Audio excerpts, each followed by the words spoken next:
ছোট্ট একটু কম্পিটিশন নিয়ে বসছি। আশা করি মানে একটু এটা শুনলেও ভালো লাগবে। আসলে মধু আর মিষ্টি, মধু কিন্তু এক ফোঁটা খাইলে মোটামুটি একটু মিষ্টির যে একটা মানে আলাদা একটা টেস্ট ওটা কিন্তু বিষয় থাকে।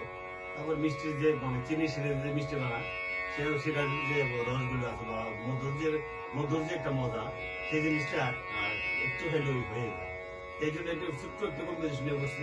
আশা করি যে মানে হয়তো মানে বকা দিবেন না, একটু শুনবেন, ভালো লাগবে। চলো 1 2 3 4